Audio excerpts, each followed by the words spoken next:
बिस्मिल्लाहिर्रहमानिर्रहीम।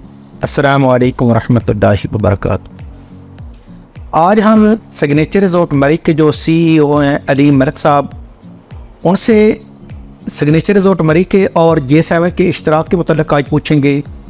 इसके अलावा पाकिस्तान के अंदर मुख्तलिफ़ जगह पे ये रिज़ॉर्ट बन रहे हैं, लेकिन आप जो मरिक के अंदर रिज़ॉर्ट बना रहे हैं, इसमें और दूसरे में आप क्या एमिनिटीज़ दे रहे हैं और क्या इसमें आप वो चेंजिंग है या आप ओवरसीज़ और पाकिस्तानी क्लाइंट्स के लिए जो है ना वो एक अलग से चीज़ें तैयार कर रहे हैं। इसके अलावा इसको आप इस साल के अंदर डिलीवर करेंगे या नहीं करेंगे, विलास का भी और इस तरह रिज़ॉर्ट का भी।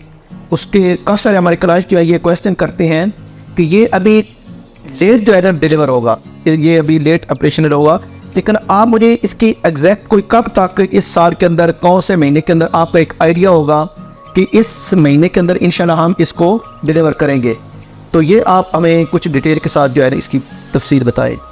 बिस्मिल्लाहिर्रहमानिर्रहीम। यहाँ बहुत शुक्रिया साहब आप आए हैं और आपने क्लाइंट के जो क्वेश्चन हैं, क्वेरीज हैं हम तक पहुँचाई हैं और हमें मौका दिया कि हम उनके जवाब दें कैमरे के तवसत से और आपके चैनल के तवसत से।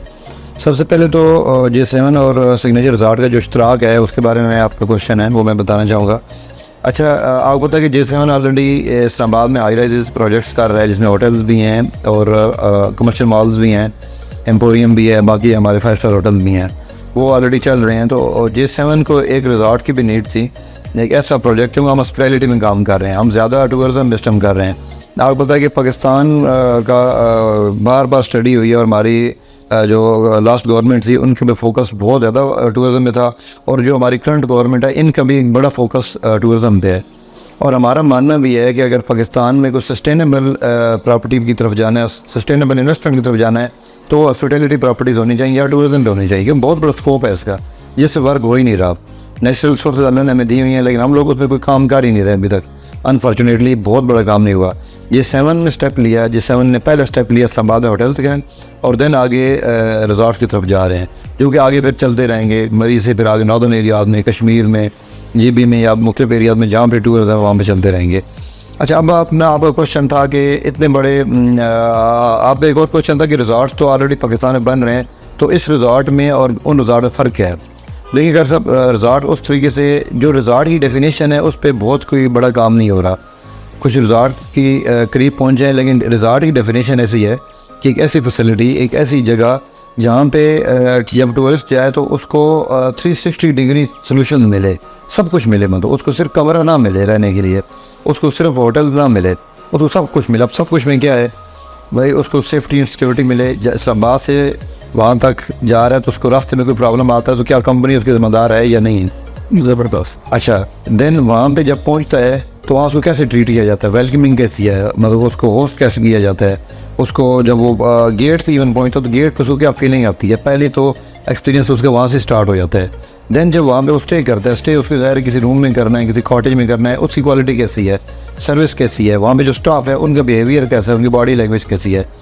देन मोस्ट इम्पॉर्टेंट उसमें एमिनिटीज़ कितनी है, एक्टिविटीज़ क्या क्या हो रही है उस रिज़ॉर्ट में। मतलब ये रिज़ॉर्ट में जब भी टूरिस्ट जाता है, देखें अब वो टूरिस्ट नहीं रहा कि जो सिर्फ पहाड़ देख के आ जाएगा, जो सिर्फ पानी देख के आ जाएगा। अब देखें वक्त के साथ साथ चीज़ें चेंज हो रही हैं कि वो टूरिस्ट था जो 15-20 साल पहले जाता था नॉर्दर्न एरियाज़ में, पहाड़ देखता था, दरिया देखता था, वो सारा कुछ तो सोशल मीडिया पे मिल रहा है ऑलरेडी, वो तो देख लें या चले भी जाए तो फिर उस पर क्लाइंट के भी लॉन्ग स्टे नहीं करता। तो तीसरी चौथी जो इंपॉर्टेंट चीज़ है कि वहाँ एक्टिविटीज़ क्या है, एमिनिटीज़ क्या है, एक्टिविटीज़ क्या है, बच्चे हैं। अब आपके वहाँ स्पोर्ट्स की डिफरेंट एमिनिटीज़ बनी हुई हैं, वहाँ स्पोर्ट कम्प्लेक्स बना हुआ है, स्विमिंग पूल बने हुए हैं, बच्चे स्विमिंग पूल में भागते हैं, खुश होते हैं, एंजॉय करते हैं, फैमिलीज़ को रेस्टोरेंट अच्छा मिल जाता है। या अगर माउंटेन्स हैं तो माउंटेन्स की स्पोर्ट्स कितने हैं, या हॉर्स राइडिंग है। फॉर एग्जाम्पल अगर आप मैं अपनी फैमिली की बात करूँ तो मेरे बच्चे तो हॉर्स राइडिंग के बहुत शौकीन है। वो कहते हैं कोई भी ऐसी जगह हो जहाँ पे हमें कोई ऐसी जगह मिले हम घोड़े में बैठे, हर किसी की ऐसे ही है, ये तो सेम है जी। तो एक्टिविटीज़ कितनी हैं। अब रिज़ॉर्ट का कंसेप्ट ये है कि आपकी एक तरफ रहाइश है वो 20-30% है, 70% बाकी चीज़ें हैं जिसमें वहाँ एक्टिविटीज़ भी हैं, जिससे वहाँ लोगों का बिहेवियर भी है और जिसमें फिर वॉल्यूम भी है। एक तो है कि आप 10 कॉटेज या 10 कमरे बना लें, एक ये है कि आप 100 कमरे या 100 कॉटेज या 100 विलास बनाएं और फिर उसके साथ पूरा माहौल दें, लोग इन्जॉय करें। अब प्रॉब्लम क्या है कि पाकिस्तान में जो रिज़ॉर्ट्स हैं लोग बहुत थोड़ी जगह है अनफॉर्चुनेटली, और या जो भी आप इसको कहें कि पहाड़ में अमूमन जगह बहुत कम होती है, पहाड़ों में आबाद जगह बहुत मुश्किल से मिलती है और लोगों की वहाँ होल्डिंग कम होती है, इसलिए और महंगी जगह होती है पहाड़ों में, क्योंकि वो बहुत कीमती जगह होती है, तो लोगों की होल्डिंग कम होती है। 5 कनाल 10 कनाल 20 कनाल वो एक रिजॉर्ट बनाने की कोशिश करते हैं, वो ठीक है अपनी जगह वो भी, लेकिन प्रॉब्लम ये है कि 10 कनाल पे तो एक आपका ऑर्फनल इनकम बड़ी मुश्किल से बनता है। एक आपका स्विमिंग पूल 2 कनाल या 1 कनाल का एरिया, पूरा के एरिया वो 1.5-2 कनाल आपका ले लेते हैं, आपका ट्री डेक 1 कनाल के ले लेते हैं एरिया।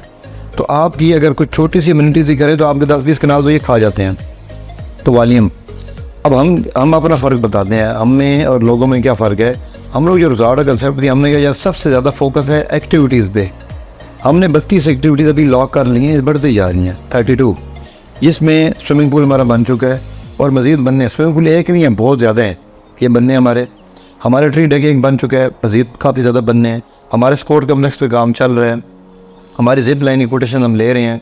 हम लोग बर्ड एवरी जू की हमने छोटी सी फाउंडेशन रख दी है, लेकिन बड़ा जू हमने बनाना है। इसके अलावा हमारे कोई 26-27 एमिनिटीज़ और भी हैं। हमारे पास हाइकिंग ट्रेल्स हैं, हमारे पास अगर जो स्पोर्ट कम्प्लेक्स है उसमें इंडोर आउटडोर स्पोर्ट्स की बेशुमार वैरायटी है। हम लोग top of the hill tennis court बना रहे हैं। इसके अलावा वक्त के साथ आप देखेंगे तो बहुत ज़्यादा, मतलब हर एज ग्रुप के लिए एक्टिविटी है। अगर कोई बच्चा है तो उसकी अपनी एक्टिविटी है, यंगस्टर्स है उसकी अपनी है, ओल्ड एज उनकी अपनी है।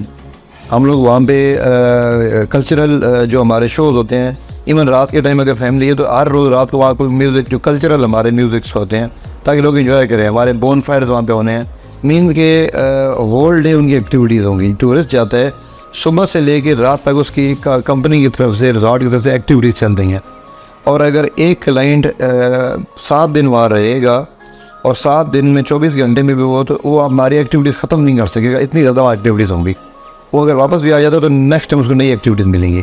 तो हमारे और बाकी रिजॉर्ट में एक तो बड़ा फ़र्क ये है कि एक्टिविटीज़, हम एक्टिविटीज़ दे रहे हैं, हम लोगों को इंगेज कर रहे हैं ताकि लोग टूरिस्ट हमारे साथ इंगेज रहे और ज़्यादा लंबा स्टे करे। तीसरी चीज़ है हमारी क्वालिटी का फ़र्क, बहुत शाम अलहमदुलिल्लाह कर रहे हैं। हमारी प्लानिंग बहुत अच्छी है, हमारे पास पीस ऑफ लैंड अलहमदुलिल्लाह बहुत बड़ा है, हम लोग बड़ी होल्डिंग है ज़मीन की। इसका फ़ायदा ये है कि अगर क्लाइंट बीच में अगर ट्रेल करना चाहे, जैसे हमारे टॉप पे हमारे साथ फॉरेस्ट अटैच हो रहा है, फॉरेस्ट के अंदर भी हम लोग ट्रैक दे रहे हैं, हाइकिंग ट्रेल्स और ट्रैक्स दे रहे हैं। अगर एक क्लाइंट 4 किलोमीटर 5 किलोमीटर की हाइकिंग भी करना चाहता है वो भी कर सकते हैं। तो पीस ऑफ लैंड बड़ा है, इसमें हमें फ्यूचर में एक्सपेंशन में कोई प्रॉब्लम नहीं है। फिर हम इसके अलावा कॉर्पोरेट क्लाइंट को डील कर रहे हैं। हम लोग डेस्टिनेशन वेडिंग्स या डेस्टिनेशन जो एक इवेंट्स होते हैं, तो कुछ लोग कहते हैं कि अगर उन्होंने एक शादी करनी है वो 4-5 दिन के लिए किसी टूरिस्ट एरिया में एक जगह बुक करवा देते हैं, वो 4-5 दिन उधर रहते हैं, उनकी फैमिली रहती है, रिश्तेदार आ रहे हैं। ये एक नया कंसेप्ट आ रहा है बहुत स्पीड से। इसके अलावा बेशुमार और चीज़ें हैं जो कि हमें बाकी लोगों से डिफरेंशिएट करती हैं। हमारी लोकेशन बहुत अच्छी है, बहुत ईजी एक्सेस है। आप इस्लामाबाद से मैक्सिमम 1 घंटा या 10-20 मिनट में पहुँच सकते हैं। कराची से अगर आप आ रहे हैं आपको ज़्यादा 3 घंटे या 3.5 घंटे लग जाएंगे जहाज़ के थ्रू। लाहौर से अगर आ रहे हैं तो आपको 5-6 घंटे लग रहेंगे। फिर आप पंजाब से आ रहे हैं 6-7 घंटे में आप मरी पहुँच जाएंगे। आपने खुदा न खास्ता कोई आपको इमरजेंसी में निकलना पड़ता है, अब वो ये नहीं है कि आप किसी ऐसे एरिया में चले गए कि वहाँ से आपको निकलने में भी टाइम चाहिए। तो बाकी कंपनी फैसिलिटेट फ्यूचर में भी करेगी, अभी भी कर रही है। किसी क्लाइंट को कोई इमरजेंसी हो जाती है, उसका वेकेट करना पड़ता है, खुदा न खास्ता जैसा स्नो वाला इंसिडेंट होता है, ज़्यादा स्नो पड़ जाती है, वो कंपनी सर्विस दे रही है। कंपनी जैसा पहले मैंने कहा कि 360 डिग्री सोल्यूशन दे रही है। आपके साथ कोई मेडिकल इमरजेंसी हो गई है, आपको कोई सपोर्ट चाहिए, आपके साथ कोई भी इशू, आप इस्लामाबाद से जा रहे हैं और रास्ते में आप गाड़ी ख़राब हो गए, आपने कंपनी के हेल्पलाइन में फ़ोन करना है, कंपनी कोई ना कोई उसमें आपको हेल्प मिलेगी। एक तो मोटरवे पे मिलते हम भी देंगे। तो हम क्लाइंट जितने हमारा रूम इस्लामाबाद से बुक कराता है और उसको कोई प्रॉब्लम कहीं भी आ रहा है, कंपनी के इस्लामाबाद में भी ऑफिस है, आगे भी नरी में भी है, तो हम एक मुकम्मल फैसिलिटेशन दे रहे हैं। तो ये कंसेप्ट है ये। अच्छा, उसके अलावा आप क्वालिटी के मतलब बात कर रहे हैं कि हम जो मटेरियल इस्तेमाल रहे हैं बहुत अच्छी क्वालिटी का, क्या आप उसमें इम्पोर्टेड मटेरियल इस्तेमाल कर रहे हैं या कि पाकिस्तानी किस किस्म का मटेरियल इस्तेमाल कर रहे हैं? देखिए जी, कोई भी बिल्डिंग होती है उसके, हम अगर हम कॉटेज की बात करें तो उसके 2 स्टेज होते हैं, एक ग्रे स्ट्रक्चर होता है और एक फिनिशेस होती हैं। ग्रे स्ट्रक्चर हमारा लोकल यूज़ हो रहा है, लोकल कंक्रीट है और लोकल हमारे जो सीमेंट है। जो फिनिशेस है वो 100% इम्पोर्टेड हम यूज़ करें और ब्रांड की इम्पोर्टेड में भी डिफरेंट कैटेगरीज हैं। अब हम लोग जो वाशरूम में जितने कमोड यूज़ कर रहे हैं वो सारे वॉल हैंगिंग है। वो वॉल हैंगिंग कमोड अच्छा खासा महंगा होता है, ये पोर्टा का या डिफरेंट इम्पोर्टेड होते हैं। वो ज़मीन के साथ टच नहीं है, वो दीवार के साथ लगा हुआ है। अच्छा, कोई हम सिंक नहीं दे रहा, जो बेसन वो नहीं दे रहे, हम वेंटी दे रहे हैं सारी, जो कि एक मार्बल का एक पीस होता है उसके ऊपर रखी होती है। सिंक बहुत सस्ता है, सिंक है 10-12 हज़ार का, जो वारंटी है 35-40 हज़ार की एक वारंटी है। इस जो CP सेट है, क्योंकि सबसे बड़ा एक्सपेंस आपके वाशरूम में हो रहा होता है। जो टाइल्स हैं हमारी, जो टूटियाँ हमारी, जो CP से है, जो हमारे मिक्सर हैं, सब के सब इम्पोर्टेड हैं। मतलब इसमें कोई लोकल वो चीज़ हम लोग नहीं यूज़ करेंगे।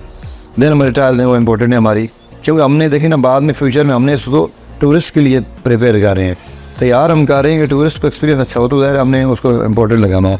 हमारा जो गिलास है वो डबल ग्लेज और डबल टेम्पर्ड हम कर रहे हैं, सारा डबल ग्लेज है, 2 शीशे जोड़ के जिसमें वो एक गैस होती है, फिर उसके अंदर वो गैस फिल होती है ताकि बाहर का टेम्परेचर अंदर ना जाए, और अंदर अगर हीट है तो बाहर ना जाए, और बाहर अगर सर्दियों में कोल्ड है, बहुत सर्दी पड़ रही है तो अंदर ट्रांसफ़र ना हो।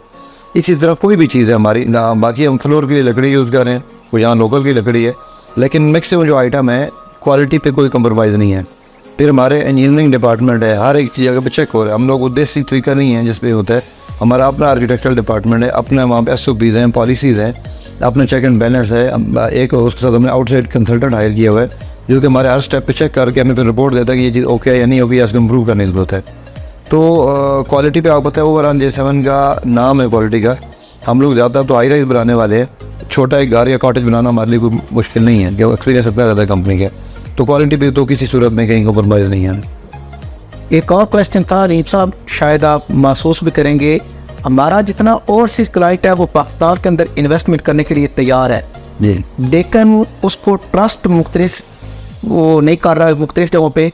सबसे पहले तो ये है कि कमर्शियल के अंदर फ्रॉड बहुत ज़्यादा हो रहा है। जी, आपको पता है तकरीबन 95% जो है ना वो फ्रॉड हो रहा है। जी, लोग 3D वीडियो बनाते हैं उसकी, कमर्शियल की एक बिल्डिंग की वो एक बना देते हैं मैप, लेकिन 6 महीने, साल या 2 साल उसकी ट्रेडिंग करते हैं और कहते हैं कि हम आपको, अगर आप लम सम पेमेंट करते हैं तो हम आपको नेक्स्ट मंथ से इतने % रेंट देंगे।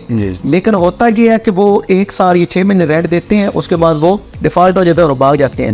लोगों की अरबों की जो है इन्वेस्टमेंट वो ख़राब हो जाती है। ऐसे ही इसके अलावा कुछ ऐसे प्रोजेक्ट हैं जो काम तो शुरू कर देते हैं, वो कहते हैं कि हम 3 साल के अंदर इसको डिलीवर करेंगे, 4 साल के अंदर डिलीवर करेंगे, लेकिन 8-10 साल लग जाते हैं, वो डिलीवर नहीं कर पाते, इतना लेट करते हैं। तो वो काफ़ी सारे लोग ये सवाल करते हैं कि यार ये टाइम पे डिलीवर करेंगे, हमें ये ट्रस्ट नहीं। आप इसके मतलब काइंडली आपने ये कब से शुरू किया है, अब आपके ये प्रोजेक्ट कितना हो चुका है, अब कब इसको आप डिलीवर कर रहे हैं, ये जितना भी है ये सारा हमें डिटेल के साथ बताइएगा। जी सर, आपके इस सवाल की 2 पार्ट है। एक आपका सवाल पहला है जो कि रेंटल मॉडल पे है और जो कि लोग मार्केट से पैसे इकट्ठा करते हैं, और दूसरा आपका डिलीवरी है। मैं दोनों को अलग-अलग जवाब दूँ।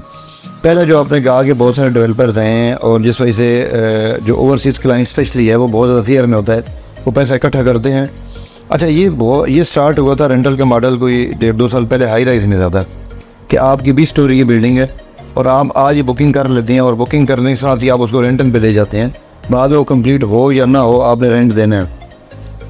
अच्छा, हमारा जो मॉडल है वो बहुत डिफरेंट है। सबसे पहले बात है कि हम रेंटल को बहुत ज़्यादा फोकस नहीं करते, बहुत ही कोई लिमिटेड क्लाइंट हो और वो ऐसा क्लाइंट हो जिसको सेफ्टी चाहिए हो, वो भी हम करते हैं। जो हमारे बिल्ट हो रही हैं या जो स्ट्रक्चर बिल्ट हो चुके हैं उन पर हम रेंटल ऑफर करते हैं।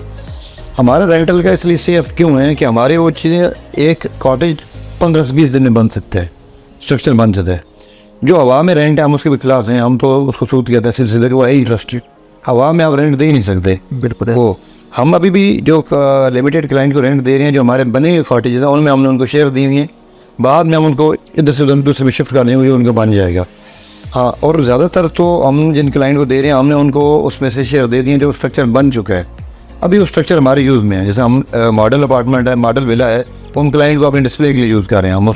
हमने समझो रेंट पे ले ली है। कॉफ़ी शॉप भी हमने तैयार कर ली, उसके भी हम रेंट पे कर रहे हैं, वो कॉफ़ी शॉप हमारी रेडी हो गई है। रेडी प्रॉपर्टी, मैं क्लाइंट को पीछे कहूँगा कि आपको रेडी प्रॉपर्टी पे कोई रेंट ऑफर कर रहा है कोई प्रॉब्लम नहीं, लेकिन फिर उसमें क्या होता है, रिस्क कम हो जाता है। देखिए ना, जो मार्केट में लोग डिफ़ॉल्ट कर रहे हैं वो हैं जो बना, देखिए ना, अब आपने 19 स्टोरी पे आपका अपार्टमेंट है और अभी उसकी बुनियाद नहीं बनी है, तो फिर उसको आप रेंट दे रहे हैं, तो वो सही नहीं है। रिस्क फैक्टर बहुत ज़्यादा आ जाता है, पता नहीं बनता या नहीं बनता, वो तो 4 साल बाद बनेगा ना, अभी आप नज़र नहीं आ रहा। हॉरिजॉन्टल प्रॉपर्टी है और आपको फिजिकल नज़र आ रही है चीज़, आपकी अपनी चीज़ भी नज़र आ रही है, उस पर तो कोई प्रॉब्लम नहीं है। इसमें आपने मतलब एक आपको तो लोग इवन आजकल ज़मीन पे भी रेंट देते हैं, एक गोदाम लोगों ने बनाए होते हैं, लेकिन रेंट उस चीज़ होना चाहिए जिसमें फिजिकल, ये कागज़ मौजूद है, ये टेबल मौजूद है, फिजिकल एग्जिस्टेंस बहुत ज़रूरी है। उसमें सबसे बड़ा फ़ायदा क्या, आपका रिस्क ख़त्म हो जाता है कि भाई मौजूद है। अब हम फॉर एग्जाम्पल रेंट ऐसी प्रॉपर्टी पे दें जो कि हम कहें यार हम नारायण गागान में बनाएंगे रिजॉर्ट, वहाँ एक कॉटेज बनाएंगे, आज से रेंट शुरू कर दो। हम खुद मुंह से कहेंगे कि ये सूद है, ये इस पर ना करें। सूद एक शरई लिहाज से, और दूसरा ये कि फिर रिस्क फैक्टर है। अच्छा, हो सकता है हमें ज़मीन ही ना मिले कल, तो एक तो मैं कहूँगा यार सॉलिड प्रॉपर्टी है ना, तो फिर तो कोई प्रॉब्लम नहीं करें, और हॉस्पिटैलिटी प्रॉपर्टी फिर बहुत ईजी है। दूसरा ये भी पता है यार कि अगर ये क्लाइंट बहुत भी करे तो ये तो 15-20 दिन या महीने 2 महीने के अंदर मुझे स्ट्रक्चर बना के दे देगा। इसलिए कोई बहुत बड़ी हाई राइज नहीं बनानी के फाउंडेशन डालेगा, फिर पता नहीं बीच में कहाँ रुक जाएगा। हर बंदे का अपना कॉटेज है, 20 कॉटेज बुक किए हैं, और अगर 19 नहीं किस्तें दे रहे, एक दे रहे तो एक का तो बन जाएगा ना। उस 19 की वजह से एक परफेक्ट नहीं पड़ेगा, इनमें उसकी प्रॉपर्टी बन जाएगी। आज भी हम एक कॉटेज भी आज रेडी कर देना मरी में, आज ही रेंट पे लगते हैं वो। और आपको पता है कुछ भी कर दो मरी उसके रेंट पे लग जाता है। तो पहली तो बात यह है कि जी फिजिकल चीज़ मौजूद है फिर करें। हमारे पास भी हैं, अगर अभी हमने 1-2 दिन पहले भी पॉलिसी चाहिए, हमने रेंटल पॉलिसी भी वैसे पार्ट टाइम होल्ड कर ली है, कि हमारा एक टारगेट था यार इतने स्क्वायर फुट बन चुके हैं जिनकी छतें डाल चुकी हैं, उन पर रेंट देना है। अब हमारे 2-3 महीने बाद दोबारा हम देंगे कि भाई जो स्ट्रक्चर बन चुके हैं, जो स्ट्रक्चर एटलीस्ट बना हुआ है, चाहे हमारे गोदाम में यूज़ हो रहा है, चाहे हमारे डिस्प्ले में यूज़ हो रहा है, चाहे हमारे बंदे बीच में सो रहे हैं, बन चुके हैं, हम उसका रेंट आपको दे रहे हैं। ठीक है। अच्छा जी, दूसरा आपका पार्ट है डिलीवरी का। अच्छा, हॉरिजॉन्टल डेवलपमेंट का एक बहुत बड़ा फ़ायदा ये भी है कि आपकी डिलीवरी को कोई आपका रिस्क नहीं होता। वर्टिकल का रिस्क ये है कि भाई कुछ लोगों ने अगर किस्तें ना दी तो आपके तो 19 स्टोरी पे अपार्टमेंट नहीं बना सकते, नीचे कोई किस्त नहीं दे रहा या आपको नीचे बन ही नहीं रही। हॉरिजॉन्टल ये है कि ज़मीन मौजूद है, एक क्लाइंट किस्तें दे रहा है उसका कॉटेज साथ हम स्टार्ट कर देते हैं, जो स्लो किस्तें दे रहा है उसका हम थोड़ा सा स्लो करते हैं, जो तेज़ दे रहा हम उसको तो जैसे हमने कहा ना, हम 15 दिन में हम स्ट्रक्चर बना देते हैं। हमारी जो डिलीवरी हो रही है सर, वो हो रही है अगले 4 से 6 महीनों में स्टार्ट हो जाएगी। 2024 में देखिए ना, हमने 2 दिन पहले स्नैप शेयर किए हैं, हमारा ट्री डेक रेडी हो गया, पूल रेडी हो गया, हमारा कॉफ़ी शॉप मुकम्मल रेडी हो गई, 100% रेडी हो गई है। हमारे कॉटेज की दरवाजे लग रहे हैं इस टाइम, साइड पे भी जाएँ, आज हमारे दरवाजे लग रहे हैं साइड पे। हमारी जो एक्सटीरियर की ट्रेवेटाइन है वो लग रही है हमारी। अच्छा, हमारे जो 15 से 20 कॉटेज हैं, हमारी कोशिश है अगस्त सितंबर में, ज़्यादा डिले होगा तो अक्टूबर हो जाएगा, नवंबर हो जाएगा, लेकिन इस साल में हमारी कमिटमेंट है कि 20 से 25 हम कम अज़ कम, हमारा टारगेट है, शायद इससे भी ज़्यादा हो जाए, कि हमने एट एनी कॉस्ट डिलीवर करने। वजह क्या है, हम सर रेंट पे कर रहे हैं, हमने रेंट एक्चुअली मार्केट से लेना, अभी तो हम रेंट पे कर रहे हैं, जो खुद हम यूज़ कर रहे हैं खुद। अब हमारे डिस्प्ले सेंटर ये वो उसका हम खुद रेंट पे कर रहे हैं, लेकिन हमने एट एनी कॉस्ट दिसंबर में हमने एक्चुअल पे लाना है। और अभी आप जाए तो हमारे समय 20-25 स्ट्रक्चर बन चुके हैं, कुछ हमारे अभी इस पिछले वीक स्टार्ट हुई हैं। एक्चुअली ये था कि ये सीज़न होता है आइडियल मरी का, आजकल धूपें हैं, सर्दियों में भी स्पीड स्लो होती है, फिर आपकी अगेन फिर जब नवंबर अक्टूबर में फिर स्लो हो जाती है। ये 2-3 महीने आइडियल है, इनमें हम प्रोग्रेस में 4 साल देते हैं। इस साल भी आपको जो कॉटेज नज़र आए हैं, ये ज़्यादा स्ट्रक्चर पिछले साल के रिजल्ट सब काम का। आज भी अभी साइड पर जाएँ तो आज जाएँ तो अब कोई कम अज़ कम 60-70 बंदा काम पे लगा हुआ है, बहुत स्पीड से काम चल रहा है। तो इंशाल्लाह इस साल हमारा डिलीवर होगा, और हम प्राउड से कहते हैं कि हमारे J7 में तो बहुत ज़्यादा प्रोजेक्ट हैं और सारे प्रोजेक्ट बेस्ट परफॉर्म कर रहे हैं। J7 का जो पहला प्रोजेक्ट डिलीवर होगा, जो प्रॉपर J7 का, जब से J7 हमारे, वैसे तो J7 की प्रीवियस हिस्ट्री मौजूद है, लेकिन अभी 3-4 साल का जो पहला प्रोजेक्ट डिलीवर होने जा रहा है वो हमारा सिग्नेचर रिजॉर्ट का जो हॉलीडे कंट्री क्लब पार्ट है। सिग्नेचर रिजॉर्ट ओवरऑल पूरा है, उसमें फिर हॉलीडे एक पार्ट है, वो इंशाल्लाह डिलीवर होने जा रहा है इंशाल्लाह। कुछ विलास हमारे सिग्नेचर में डिलीवर हो रहे हैं और कुछ हमारे कॉटेज डिलीवर हो रहे हैं। तो हमारा तो एक स्लोगन रहा है कि जी हम लोग वक्त से पहले डिलीवर करते हैं, तो उनकी किस्तें तो 2 साल में आ रही हैं, लेकिन हम उनको अभी से डिलीवर करना शुरू कर देंगे ताकि एक्चुअल रिजल्ट नज़र आए वहाँ पे, तो उस पर इंशाल्लाह क्लाइंट को कोई प्रॉब्लम नहीं नज़र आएगी। अच्छा अलीम साहब, एक और अमूमन क्लाइंट सवाल करता है कि जब ये आप ऑपरेशन करेंगे, आप खुद ही इसको ऑपरेट करेंगे या आप कोई ब्रांड ले आएंगे? जैसे ये मुमताज़ सिटी के अंदर J7 ग्लोबल का जो है उसमें रेडिसन ब्रू आया है, इस तरह सिग्नेचर है, उसके साथ रोताना ब्रांड आ गया है, सिग्नेचर रोताना, अब उसको वो ऑपरेट करेगा। इस तरह आपका इतना ये बड़ा और बहुत अच्छा प्रोजेक्ट है, तो इसको भी आप किसी ब्रांड को ले आएंगे या कि खुद इसको ऑपरेट करेंगे? और इसकी रेंट वैल्यू क्या होगी स्टार्टिंग में, और ऑनर को क्या मिलेगा और कंपनी को क्या मिलेगा? इसकी वो आपकी क्या परसेंटेज है, क्या आपकी पॉलिसी है? डॉक्टर साहब, इस क्वेश्चन में आपके 2 पार्ट हैं। पहला पार्ट आपने ब्रांड से रिलेटेड है और दूसरा पार्ट आपका है कि इसमें क्लाइंट को क्या एक्सपेक्टेशन होनी चाहिए रेंट की। बिल्कुल, मैं दोनों को रिप्लाई करता हूँ। सबसे पहले जो आपने पूछा कि ब्रांड, देखिए J7 से ऑलरेडी आपको पता है कि बड़े ब्रांड जुड़े हुए हैं, आपने खुद नाम ले लिया और ऑलरेडी हैं। मरी में भी ऐसे एक बड़ा ब्रांड साइन हो चुका है, एक बड़ा ब्रांड मरी में भी आ रहा है हमारे साथ। फॉर टाइम भी हम उसको भी अनाउंस नहीं कर रहे, वक्त के साथ इंशाल्लाह हम उसको अनाउंस कर देंगे। वो एक बड़ा नाम है, उससे आप आइडिया लगा लें कि इंटरनेशनल नेम है और बड़ा नेम है इंशाल्लाह। हम लोगों ने मरीगर का रिजॉर्ट एक बहुत बड़ा है। देखिए इस्लामाबाद में हमारे प्रोजेक्ट हैं 10 कनाल, 15 कनाल, 20 कनाल तक, इससे बड़े नहीं हैं। मरी हमारा 1100 कनाल का प्रोजेक्ट है। ब्रांड आपसे चार्ज करता है एक स्क्वायर फुट का, 1100 पे ब्रांड इम्पॉसिबल है। हमने क्या किया कि मार्केटिंग के लिए ब्रांड वाला एक पार्ट दे दिया, 50 कनाल का जो होटल का पार्ट है वो हमने एक ब्रांड को दे दिया है, बाकी पार्ट हम खुद ऑपरेट कर रहे हैं। उससे क्या होगा, जो क्लाइंट पुल होगा वहाँ पे वो होगा ब्रांड के नेम की वजह से, कि मार्केटिंग बहुत ऊपर चली जाएगी। और जो हम कुछ हिस्सा ऑपरेट करेंगे वो हम करेंगे खुद से, सेल्फ से। ये जो हमारा रिजॉर्ट कैसा है, जो कॉटेज कैसा है, उसकी एक और रीज़न ये है कि देखिए ब्रांड जब भी आता है वो चार्ज करता है, वो अपने नाम देता है और रॉयल्टी चार्ज करता है, और वो अच्छी खासी अमाउंट होती है। हाँ, उसका लेकिन फ़ायदा क्या होता है, प्रोडक्ट की मार्केटिंग हो जाती है। जो टूरिस्ट है, विजिटर है, बहुत स्पीड से वहाँ पे आता है। तो हमने मार्केटिंग के लिए 50 कनाल उसको दे दिया कि भाई ये तो ऑपरेट कर। लेकिन ओवरऑल उसकी टैग पूरे प्रोजेक्ट पे है कि ये ब्रांड यहाँ पे है। लेकिन जो बाकी पार्ट है हम खुद ऑपरेट कर रहे हैं, और उसमें से जो भी पोर्शन हमने ब्रांड को देना था रॉयल्टी के मद में, और डायरेक्ट क्लाइंट को पे कर देंगे। जब भी हमारी कोई यूनिट एक नाइट के लिए बुक होता है, एक कॉटेज, तो उसका सपोज 50,000 रुपये रेंट है, तो उसमें कम से कम 10-12 हज़ार रुपये आपको, या जो भी रेशो होती है हर ब्रांड की अपनी है, वो आपको पे करना पड़ता है। वो सारा पैसा हम क्लाइंट को पे कर देंगे। तो लेकिन मार्केटिंग ऑलरेडी वहाँ एक ब्रांड हमारे पास है, उसकी वजह से हो रही है। तो दूसरा पार्ट आपका था जी कि असल जो पार्ट है, जो ये वो पार्ट है जो कि इस पूरे आइडिया का मेन हार्ट है, ये मेन बैकबोन है इसकी, रेंटल। कि भाई ये जब रिजॉर्ट ऑपरेट होगा तो मिलेगा क्या, एक्चुअली क्लाइंट क्या एक्सपेक्ट करे, क्या असल चीज़ हुई है जिसके ऊपर हम भी बना रहे हैं। उसका जवाब मैं सादा सा दूंगा कि ये क्लाइंट खुद इस पर वर्क करे। मरी में ऑलरेडी कुछ प्रोजेक्ट्स हैं, वैसे तो इस लेवल के रिजॉर्ट क्या ऐसे करीब भी कोई रिजॉर्ट नहीं बन रहा, इतने बड़े वॉल्यूम का कोई रिजॉर्ट नहीं है, और इतनी बड़ी एक्टिविटीज़ वाला कोई रिजॉर्ट ही नहीं है। एग्जाम्पल ही पाकिस्तान में नहीं है। लेकिन मैं कुछ करीब यूज़ किया है ना, वो नाम ले लेता हूँ, मैं उनकी मार्केटिंग नहीं कर रहा, लेकिन मैं फिर भी इसलिए कि वो रेफरेंस है। एक प्रोजेक्ट है ब्लू पाइन, नक्शे गली में है ब्लू पाइन, उसका नाम रख लें क्लाइंट हमारा ज़हन में। दूसरा प्रोजेक्ट है पाइन कोर्ट, COURT कोर्ट, ये मरी कश्मीर पॉइंट पे है।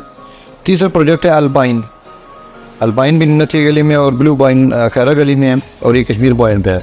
अल्पाइन, ब्लू पाइन और पाइन कोर्ट, 3 प्रोजेक्ट मैं रेफरेंस के लिए वैसे बता रहा हूँ, और भी बेशुमार है। इनका नाम रख के आप इनका हेल्पलाइन पे गूगल पे आप सर्च करें तो इनका नंबर मिल जाएगा सबको, इन पर कॉल करें। और एक तो इन यहाँ से आपको बुकिंग, ये हर टाइम फिल मिलते हैं, इन पे हर टाइम क्लाइंट का भरमार होती है। अगर आपको 10-12 दिन, 15 दिन बाद या 5 दिन बाद बुकिंग मिल भी जाती है, तो फिर आपने उनके रेंट पता करना है। यार आप पर डे या पर नाइट, हॉस्पिटलिटी में वर्ड पर नाइट यूज़ होता है कि पर नाइट आप क्या चार्ज करेंगे। अच्छा, उनकी जो चार्जेस हैं वो 50,000 से स्टार्ट होते हैं, 50, 80, लाख, 1.5 लाख, 2 लाख तक भी। कुछ उनके ऐसे विलाद और कॉटेज 2 लाख पे भी हैं, जबकि उनमें कोई पर्सनल पूल नहीं है। हमारे कुछ तो ऐसे विलाद हैं जिनमें अपना पर्सनल पूल है, जबकि कोई स्वाना स्पा नहीं है, पूल है ही नहीं। एक में पूल है, बाकी से पूल ही नहीं है। ओवरऑल सिरे से पूल है ही कोई नहीं, कुछ भी नहीं है वहाँ पे। इसके बावजूद लाख, 1.5 लाख तक भी जाते हैं। हम रेफरेंस रख लेते हैं 50,000 की। हमारा अगर रिजॉर्ट बंद है, हम कहते हैं यार पर नाइट इतनी बड़ी अम्यूनिटीज़ के साथ, वो बगैर अम्यूनिटीज़ के वो चार्ज कर रहे हैं, हम विद अम्यूनिटी 50,000 रुपये देते हैं। अच्छा, फिर हम लेट, हालांकि उनकी जो ऑक्यूपेंसी है वो 100% है, वो पूरा दिन, वो पूरा सीज़न फुल होते हैं, बल्कि महीना पहले बुकिंग करानी पड़ती है। हम कहते हैं चले 20 दिन महीने में। अब अगर 50,000 रुपये एक नाइट का हो और 20 दिन हो, तो ये 10 लाख रुपये बनता है एक महीने का। मरी का एक बहुत बड़ा बेनिफिट है कि भाई रनिंग एक्सपेंस कोई नहीं है। देखिए ना, हॉस्पिटैलिटी प्रॉपर्टी, आज आप अगर अपना एक अपार्टमेंट एयरबीएनबी पे लगाते हैं इस्लामाबाद में, तो उसका जो सबसे बड़ा खर्च, 2 खर्चे हैं, एक तो उसकी कीमत है और दूसरा बिजली का खर्चा है, और कोई खर्चा ही कोई नहीं। एसी जो पूरा दिन एसी चलता है। एसी क्या होता है कि अगर आप एक अपार्टमेंट इस्लामाबाद में लेते हैं, उसका अगर आप हॉस्पिटैलिटी पे लगाते हैं तो मिनिमम 35 से 40 हज़ार रुपये उसका बिजली का बिल आता है। क्योंकि जो वहाँ विजिट करना था वो 24 घंटे ऐसे चला के रखता है, उसको इससे कोई गर्ज नहीं है कि भाई मौसम कैसा है, वो तो पे कर रहा है आपको। सबसे बड़ा एक्सपेंस इस्लामाबाद में या किसी गर्म इलाके में है बिजली का। मरी में आई कोई नहीं है, मरी में एसी से ही नहीं होंगे, एक पंखा होगा, वो टेम्परेचर का प्रॉब्लम नहीं। या अगर स्टोर करें एसी होता भी है तो वो ना होने के बराबर होगा, क्योंकि उधर तो लोग जाए उसके लिए नहीं, वो ठंडा एरिया है। तो आपका बड़ा एक्सपेंस ये बच रहा है। अब आपका 10 लाख रुपये एक कॉटेज ने जनरेट किया महीने का, बहुत ज़्यादा एक्सपेंस हो तो 20-30 हज़ार रुपये, 40 हज़ार रुपये हो जाएगा जो सर्विसेज का। देखें उसमें क्या है कि आपने क्लीनिंग करनी है, सर्विस बेडशीट चेंज करनी है। एक कॉटेज में क्या होता है, आप लोग क्या करते हैं, एक वो जो आपकी वाशरूम की कुछ एक्सेसरीज होती हैं वो देते हैं, 2-3 हज़ार का एक्सपेंस होता है। अगर आप टॉप के ब्रांड की भी दें तो 2-3 हज़ार से ऊपर नहीं होता। और बिजली का मैक्सिमम हमारा 2-3 हज़ार का एक्सपेंस होगा समर में, और 5-6 हज़ार का होगा विंटर्स में अगर हम हीटर चलाएंगे तो। अब आपका रनिंग एक्सपेंस वहाँ कोई भी नहीं है, जो डायरेक्ट एक्सपेंस है तो रनिंग नहीं, डायरेक्ट एक्सपेंस कोई है ही कोई नहीं। आपका इनडायरेक्ट कुछ है वो कंपनी ने पे करने, इनडायरेक्ट एक्सपेंस तो क्लाइंट हम डाल ही नहीं रहे, वो सारे कंपनी ने पे करने हैं। अब 10 लाख में जो 60% है वो है क्लाइंट और 40% है हम। अब 60% बनता है 6 लाख रुपए और 40% बनता है 4 लाख रुपए। अब 4 में से कंपनी ने एक्सपेंस करने हैं सारे, क्लाइंट को कोई नहीं होने। क्लाइंट को सिर्फ एक्सपेंस जाना है, डायरेक्ट जो एक्सपेंस है वो भी शेयर होने आगे दोनों, वो बहुत कम है ना होने के बराबर है। 6 में से 50 हज़ार रुपये आप कर दे, 5.5 लाख रुपए, तो फिर भी उसको बचने ही बचना है। इसको और कम भी कर ले, ये सब 3 आप कहें यार ये 20-25 हज़ार रुपये लगे, फिर भी 3-4 लाख रुपये जनरेट कर रहा है। फिर इसके साथ बहुत ज़्यादा फैसिलिटीज़ मिल रही हैं, क्लाइंट को फ्री स्टे मिल रहे हैं वहाँ पे, क्लाइंट को भी तो फ़ायदा मिल रहा है ना। एक उसकी प्रॉपर्टी रेंट जनरेट कर रही है, बाकी वो 10 दिन फ्री है, वो 10 दिन खुद भी अवेल कर सकते हैं। अच्छा, ये जो रेंट वाली आप बात कर रहे हैं 60% ऑनर को मिलेगा, वो उसको किस तरह पता चलेगा कि मेरा काट है या मेरा बिल्ला कितने दिन लगा है? जी। उसकी कोई ऐप होगी या देखे ना, हमारा ज़्यादा जो क्लाइंट है वो ओवरसीज है, वो कैसे देख सकेगा कि मेरा बिल्ला या मेरा काट कितने दिन रेंट पे लगा है, और मुझे इसका किस तरह देख सकेगा? सर ये बहुत अच्छा क्वेश्चन है और बड़ा वैलिड क्वेश्चन है। देखिए इसका होता है आपका ऑडिट फॉर्म्स होती है आपके साथ, ऑडिट और कंप्लायंस फॉर्म्स होती हैं हमारे साथ। हमारा भी इतना बड़ा सिस्टम जो चल रहा है, बिलियन ट्रिलियन के हमारे बेशुमार पार्टनर है, तो हमारा होता है ऑडिट फॉर्म्स, ऑडिट रिपोर्ट्स। हम लोग उसमें क्या कर रहे हैं कि ये ऐप्स तो ऑफकोर्स होंगी, ऐप से भी उसको पता चल रहा है, लेकिन ऐप भी हमारे कंट्रोल में, हम उसको मैनिपुलेट कर सकते हैं। हमने थर्ड पार्टी का कंसेप्ट दिया है, हम अपने थर्ड पार्टी लगा रहे हैं, जो KPMG है, बहुत सारी थर्ड पार्टी जो कि वेल रिनोन्ड ऑडिट फॉर्म्स हैं, वो रिपोर्ट्स दे रहे होंगे यार महीने में, जो भी उसका पीरियड होगा, महीना 2 महीना जो भी उसका। वैसे हॉस्पिटलिटी में 3 मंथ का पीरियड होता है, रेंट आपको हर महीने जा रहा है, लेकिन रिपोर्ट आपको हर 3 महीने बाद आ रही होती है। थर्ड पार्टी की वेटेड रिपोर्ट होगी, थर्ड पार्टी की वो जो कि वेल रिनोन्ड है, जो इंटरनेशनल ब्रांड कंपनी होगी, उसकी रिपोर्ट जा रही होगी। बाकी जो छोटे मेजर्स हैं, हम ऐप के थ्रू उसको डाटा भी दे रहे होंगे, वो तो उस तक आ ही आ रहा है। लेकिन अगला क्वेश्चन है क्लाइंट का था, भाई मुझे क्या पता आप ऐप में चेंजिंग कर देंगे, मुमकिन है ना सर? वैलिड क्वेश्चन है। हमारा फिर मुआशरा भी ऐसा है कि यहाँ पे ये 2 नंबरियाँ बेईमानियाँ रूज पे हैं, तो हमने क्या भाई थर्ड पार्टी। आज पाकिस्तान में या दुनिया में जितने बड़े बिजनेसेस हैं, ट्रिलियन डॉलर्स के हैं, वहाँ पे पार्टनर्स हैं, तो वो ऑडिट वो कंपनीज के थ्रू चल रहे हैं। कोई पीछे क्या एक्सपेंस हुआ, क्या बचत हुई, तो अपने से पार्टनर तो लड़ते रहेंगे। तो ऑडिट फर्म्स होती हैं या कंप्लायंस फर्म्स होती हैं, वो रिपोर्ट देती हैं अपनी, तो वो हमारा वो इंशाल्लाह मैं कह दूँ। ज़बरदस्त, माशाल्लाह, बहुत अच्छा जी। हमारी यहाँ एक मीटिंग रही है, तो मेरी तमाम क्लाइंट से गुजारिश है जी, आप सिग्नेचर रिजॉर्ट मरी के अंदर अपनी इन्वेस्टमेंट करें। ये आपने सारी बातें सुनी, इंशाल्लाह आपकी इन्वेस्टमेंट सिक्योर भी रहेगी और इंशाल्लाह इसकी अर्निंग आपको बहुत अच्छी आएगी। बाकी अल्लाह हाफिज़, अस्सलामु अलैकुम व रहमतुल्लाहि व बरकातहू।